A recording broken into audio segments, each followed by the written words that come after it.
Hi, welcome to Storytime with Angel. Today we are in the dining room for, reasons.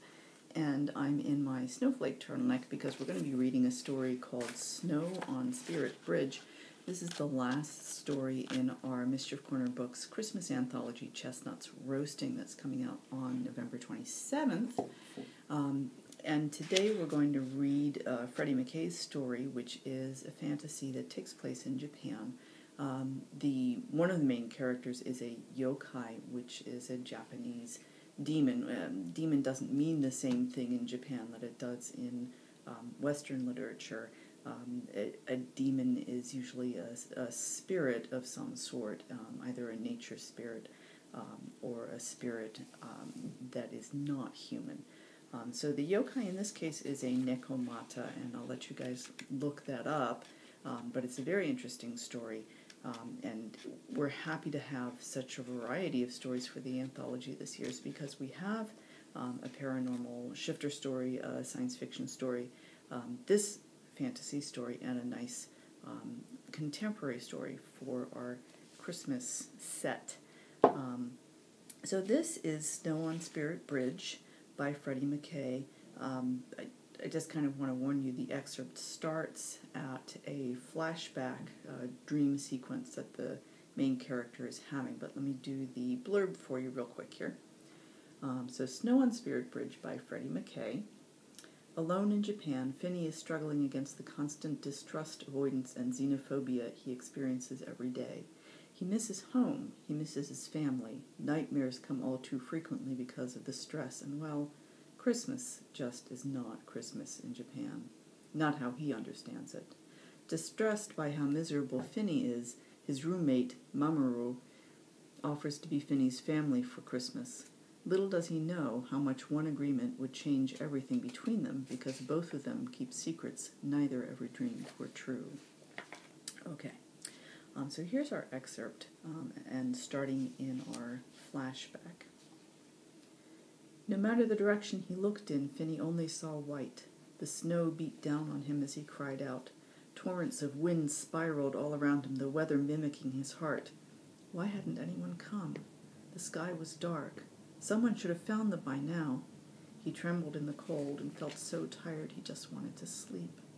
But he couldn't, not yet. Finney tried to call out, but his voice had given out long before the sun went down. He clutched Gunder to him. Realization had finally sunk in, but as he sniffed, Finney knew he'd never let Gunder go, no matter what. He should have kept up with him, kept Gunder in his sights, but his brother ran so much faster than he did. His legs were so long and big compared to Finney's scrawny ones. Someday he'd be bigger than Gunder, though. He just knew it. Then he'd be able to outrun his brother. When they were grown up, 3 years wouldn't be that big a difference. Hear that, Gunder? Finney asked in a whisper, pressing his face against his brother's. I'm going to be bigger than you someday, be able to run faster, so... He broke down, sobs torn from his chest. How did they get home? Finney just wanted Mom and Dad. He just wanted to go home with Gunder. Mom! His voice barely made it out, but he had to try. Dad? Somebody? Nothing. He was alone. All alone. Mom, Dad, I don't want to be alone. He screamed, and the wind picked up, whipped around him in a cyclone. The temperature dropped farther. Finn! Gunder! Who was that? Finney, where are you boys? Grandpa? Guilt warred with hope. He should hide. Everyone was going to be mad. So mad. They'd never like him again. The wind's moaning stopped. The snowflakes stirred no more. Grandpa's huge, hulking figure appeared. Grandpa, Finney cried out. The hiccups came as he tried to get it all out. Gunder fell through the ice. I couldn't reach him. Gunder, I tried to get us home. Oh, no. Oh, Finney, his grandpa said quietly. Tears ran down his cheeks. Oh, no, Grandpa was mad. My little boy. Grandpa wrapped his big arms around them and kissed his forehead. My poor boys. Finney wailed, and the snow picked back up. A chime woke Finney. He gasped, his right hand against his aching chest while the other pushed against the door. Gods, how did you fall asleep standing up? Ow! He bumped into the door as people pushed in. An elbow or two reached his kidneys, and shit, did that hurt. No one offered him an apology. One look at him and they backed off, creating a bubble around him like he carried the plague, or cooties, or bad breath. He sighed.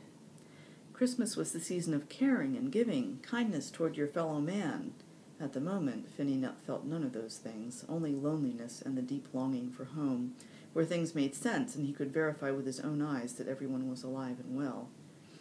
The train continued down the tracks, gliding to a halt and jerking to a start at each of the different stations. A flood of people got on and off as they neared his stop. The ever-present bubble surrounded him, leaving Finney in a sour mood, worse than the September day when his host family informed him the father had received a transfer with his company, permanently, and they needed to find him alternative living arrangements. Maybe that day sucked worse. The family had been kind, treated him with genuine care, making sure Finney didn't miss home so much. A chime followed by the announcement of his stop had Finney turning around. The people moved in an eerie dance, not a single person lifting their gazes, but able to move in such a way that a path opened up for him to reach the doors on the other side of the car. A gulf of only a few steps and a chasm of pain settled in his gut. Finney ignored the sharp twist in his stomach, waiting for the doors to open and the train slid to a stop. The familiar hiss had Finney dropping his head so he could quickly step through the doors. He hustled out, aware of the sudden burst of movement, as the other passengers raced to exit before the doors closed again. If they would get closer to him, they wouldn't have to be so panicked about getting off the train, but it was the same as always. People shouted and cursed for him being there and making their commute difficult. Way to make a guy feel loved. Only when Finney made it to the street corner opposite the station did he relax. No one cared about him, or even acknowledged him once he made it that far. He breathed in deeply and rolled his neck, grunting when it cracked.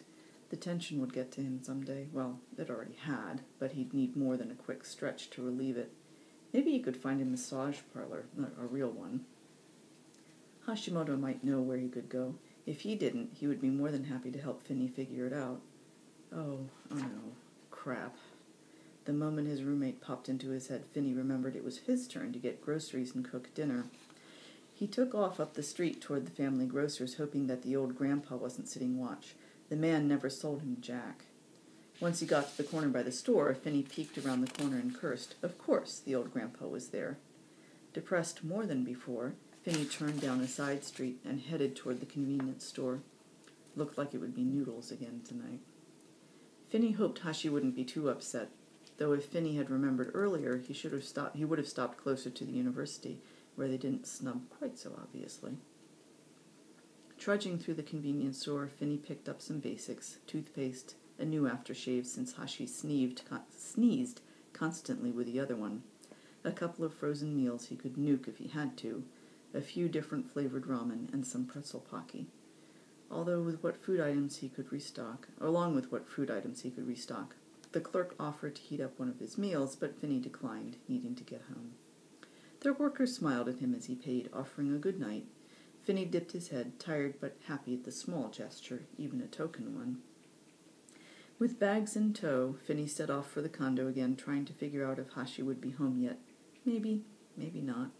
If he cut through the park, he might beat Hashi home. Finney turned, picking up his pace as he headed to his building. As he cut through the playground, a familiar voice called out to him. "Clausen-kun!" He searched the benches until he saw Koizumi. Finney smiled, his first honest-to-goodness smile in hours. He loved the little old grandma. She never ceased to remind him of his grandmother, with her steel-gray hair always pulled into a neat bun and soft, gentle hands. He diverted toward her, noting the bags she had next to her on the bench. "Konbanwa, Koizumi-san." She smiled and answered him back, one of the few people who would speak Japanese to him. Everyone else seemed to assume he couldn't speak Japanese, which was silly. How else would he be able to join a study abroad program if he didn't? He leaned down and gave her a kiss on the cheek, earning him a sly smile. Koizumi batted him away, pointed to the bench, and ordered him to sit. "You look tired, Clausen-kun." "I am." "You boys haven't been eating properly." Koizumi eyed his bags and frowned.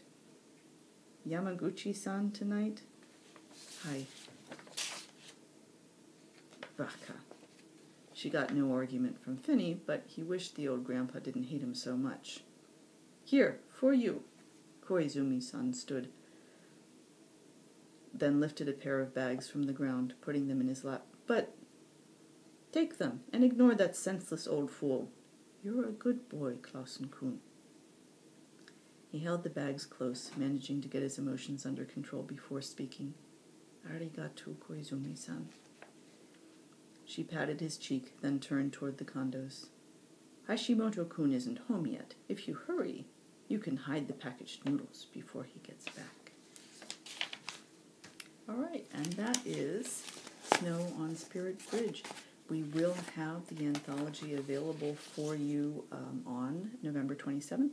It is available for pre-order right now at Amazon and All Romance eBooks. So I'll leave the links for you down below on the blog. And we will get back to our regular schedule after Thanksgiving. Thanks for coming by, thanks for listening, and we'll see you next time.